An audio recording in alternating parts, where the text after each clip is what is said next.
We are living in a historic moment.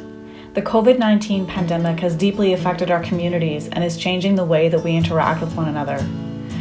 Not since the 1918 flu pandemic has there been something so comparable for us in history. And I'm working with a team of researchers now who want to capture this moment in history and preserve it for future generations. My name is Erika Dyck. I'm a medical historian at the University of Saskatchewan, and I'm working together with digital researchers and archivists to try and help to create a community archive for preserving this moment.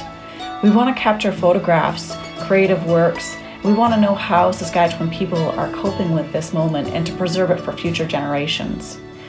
We're developing a website that allows communities and individuals to upload materials directly to help us witness this event and help us make sense of it, to capture it for future generations. School closures, businesses being innovative and searching for new ways to reach customers, and of course the tremendous impact on healthcare workers in our communities is leaving a lasting impression on the way that we organize our society.